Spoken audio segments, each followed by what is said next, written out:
Maharashtra news सदैव आपल्यासोबत। मगर मुझे खुशी इस बात की है कि पुलिस जिम्मेदार है जो अमन कायम कर रहे हैं। अमन की कमेटी यहाँ पर मौजूद है। मगर दोस्तों, सबसे बड़ी चीज जो छीनी गई वो इल्म छीना गया। 65 साल गुजरे, कांग्रेस खिलौना देके बहलाती रही, तमन्नाओं में उलझाती रही, अपने वोटों से जो सत्ता भुगतते रहे, चूते तो उनको मारना है कि हमारी ये हालत खराब कर दी। इस वजह से वोट गेम समझ के रखा। देखो, उनको मालूम है कि कोई काम मत करना है, कहा भागेंगे। सबक सिखाओ ना, नशा उतारो। आखिरी में इलेक्शन के मौके पर माहौल क्या बनाया जाता है, वन साइड आपको कर दिया जाता है। देखो भाई, बीजेपी को मत लाना, नहीं तो पाकिस्तान भेज देंगे।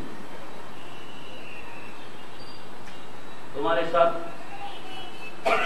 वो खूब तुम्हारे पामाल हो गए। अब ये बेचारा सीधा साधा अल्लाह से डरने वाला बीजेपी से डरने लगा। हम तो ये कहते हैं कि मौजे गम सर उठा नहीं सकती, बेबसी पास आ नहीं सकती, और जिसपे अल्लाह की नवाजिश हो उसको दुनिया मिटा नहीं सकती। अब तो ये सवाल नहीं कि फिक्र करो।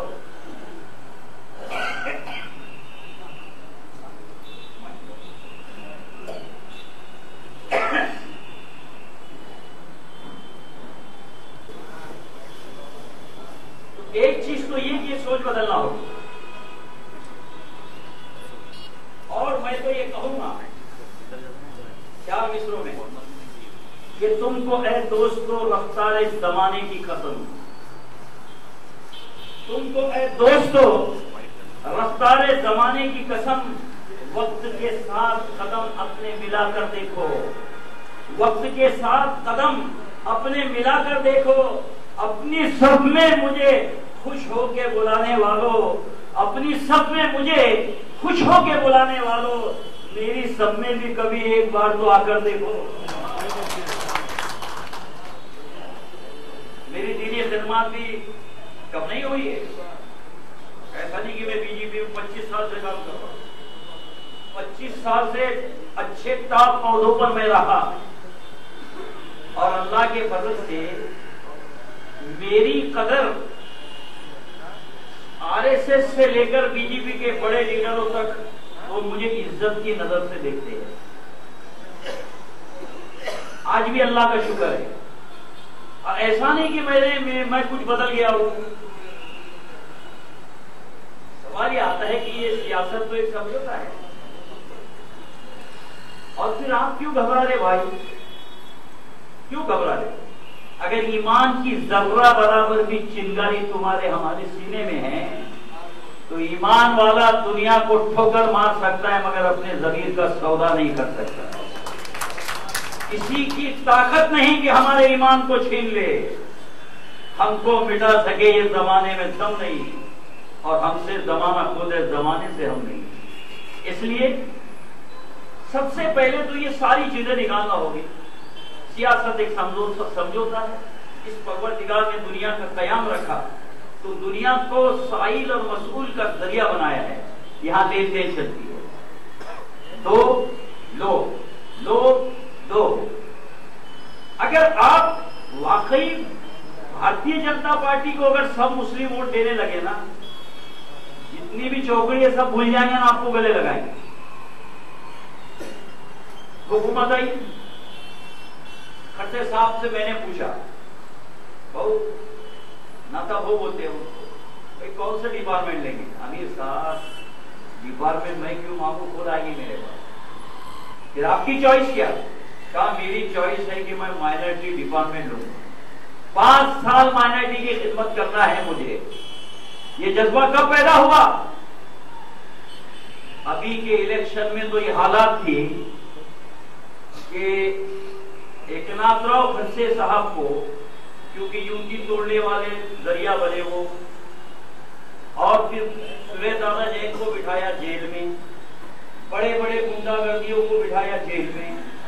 नाथा भाव के लिए तो ये कोशिश कर रहे थे कि इसको आने ही मत दो इलेक्शन,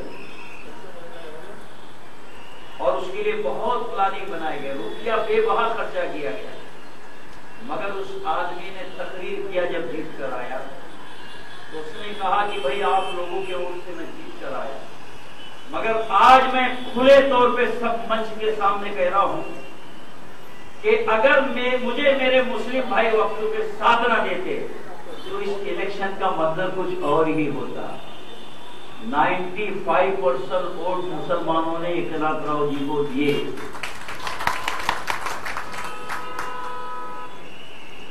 माइनॉरिटी नवाज है वो, मगर ये दूरिया कब तक? तू खुदा है ना तेरा इश्क फरिश्तों जैसा, दोनों इंसान है, क्यों इसमें हिजाबों में मिले? तो हिजाब तो खत्म करना होगा।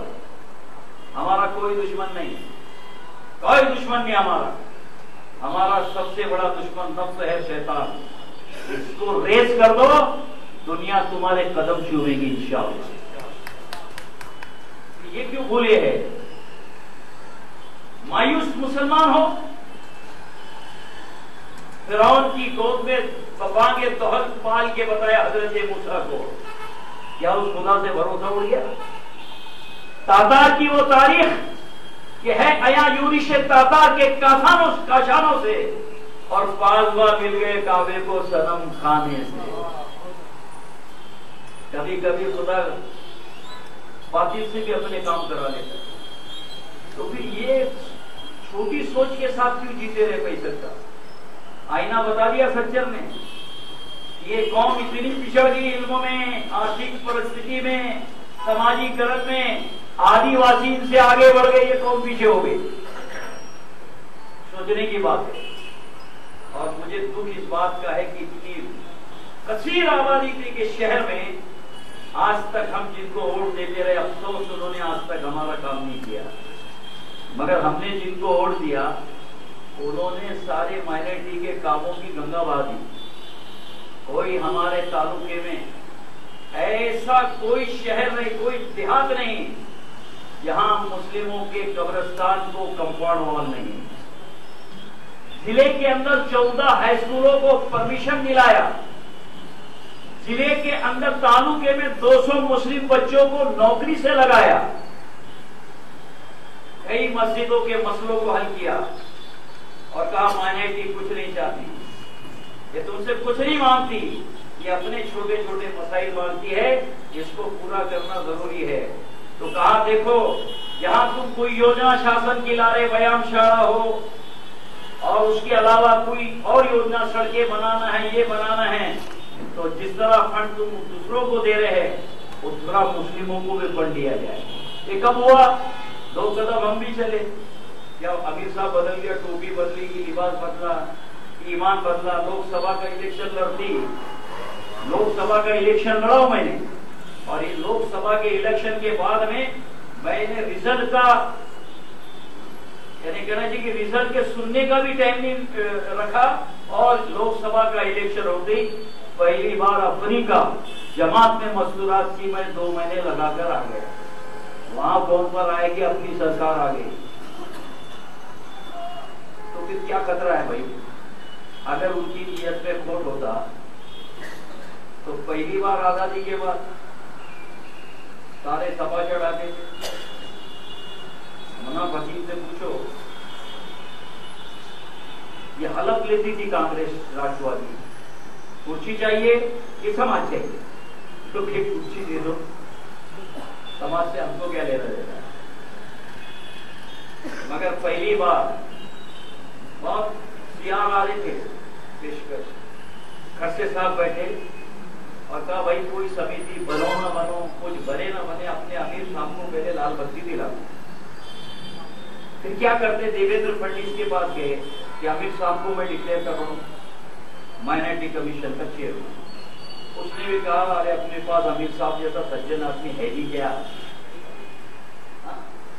एक दिन गोपीनाथ मुंडे कहने लगे, अभी दुनिया से चले गए वो, मुंडे साहब कहने लगे, एक दिन मैं बैठा था मीटिंग में साथ में, कहा जिस दिन अमीर साहब जैसे लोग अगर हमारी पार्टी में आएंगे तो हम समझेंगे मुसलमान हमें सपोर्ट कर रहे हैं। ये उम्मीद है उनको भी ये उम्मीद है। कहा भाई एक ईमानदार आदमी है, जिम्मेदारी इसको दो, हमको दौलत से लेना देना नहीं, किसी काम से लेना देना नहीं।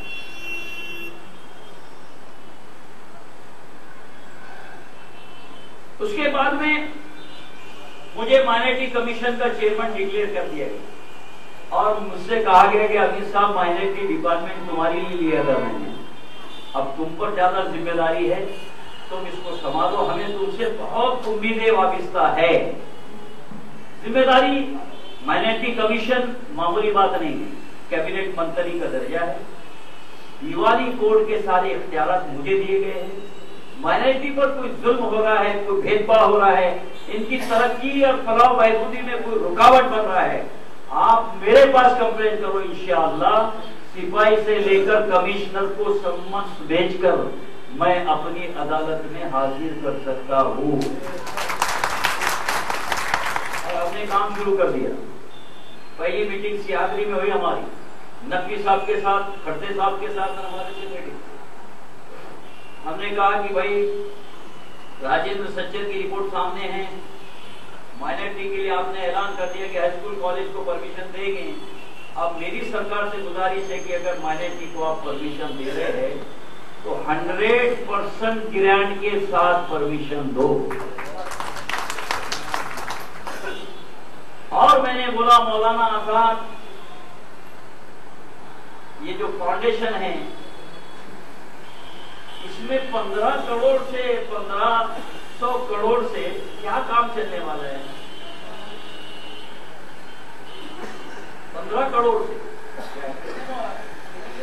1500 करोड़।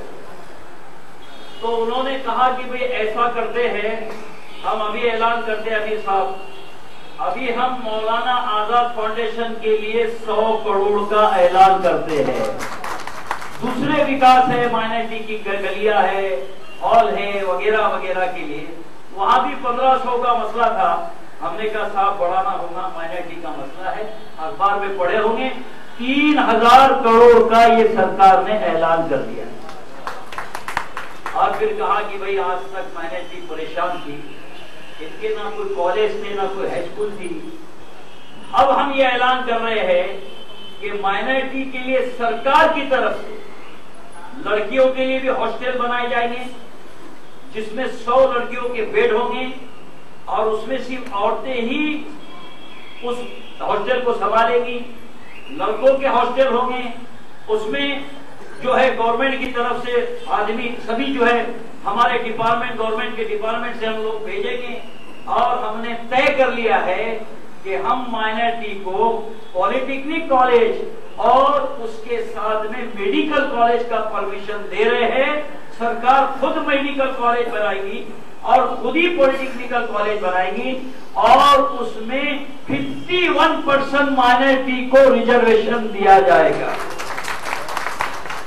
खुशी की बात है कि सबसे पहले ऐलान के बाद जिले जलगांव में पॉलिटेक्निकल माइनॉरिटी का मंजूर हो चुका है। अब इंशाल्लाह सब जगह हम कोशिश कर रहे हैं। तो ये सारे मसाइल है। उसी के साथ में ये जो ऐलानात आपने किए हैं स्पोर्ट के लिए और 100 बेड का अस्पताल, ये भी हमारे प्लानिंग में है। 100 बेड के अस्पताल का प्लानिंग है, हर जिले में हम ये बनाने वाले हैं, उसका फंड भी हमारे पास मौजूद है। और उसी के साथ ये नशा जो है, एमटी का नशा, ये भी मुझे मालूम नहीं क्या है। मुमरा पर खुसूसी तवज्जो, म्युनिसिपल हाई स्कूल की नई इमारत के लिए कोशिश, ये सारे सवालात के लिए स्पेशल मीटिंग आने में मैं इंशाअल्लाह आने वाले कल में तमामी अधिकारियों की मीटिंग लेने वाला हूँ।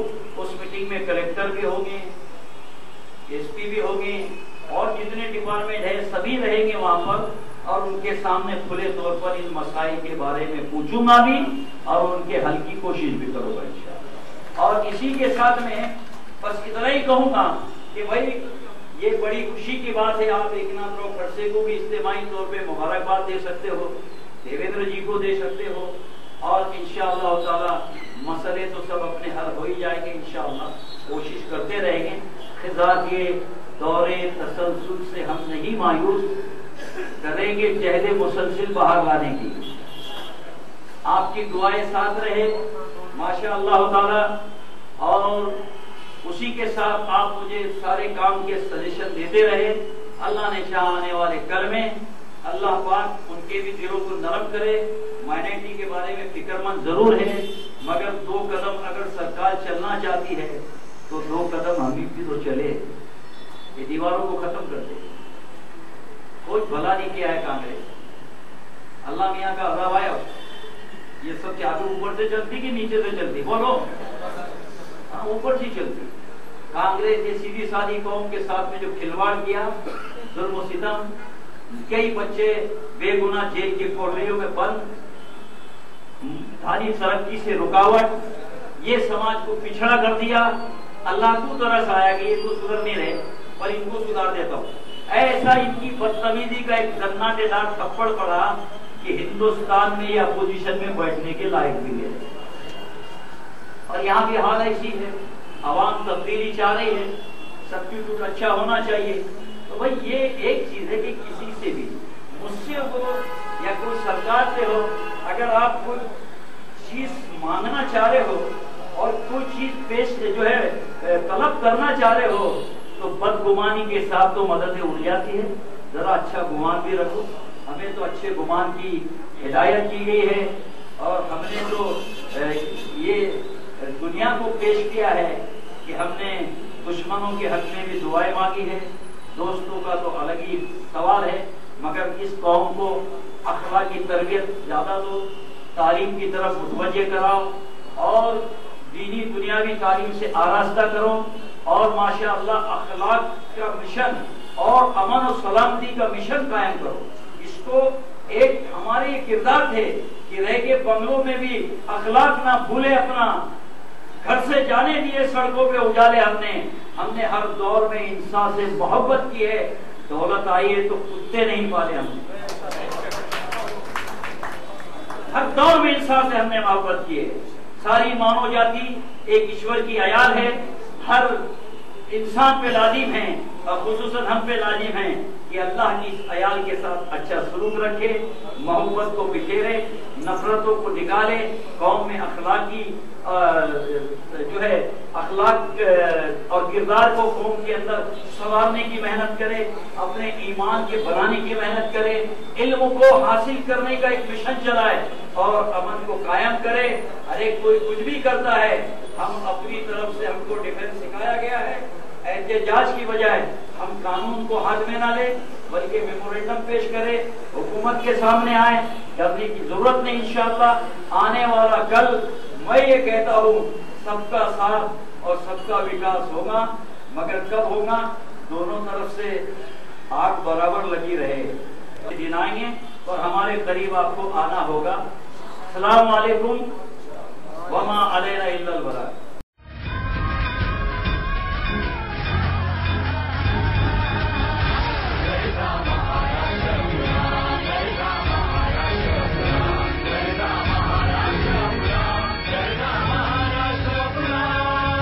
गर्जा महाराष्ट्र न्यूज, सदैव आपल्यासोबत।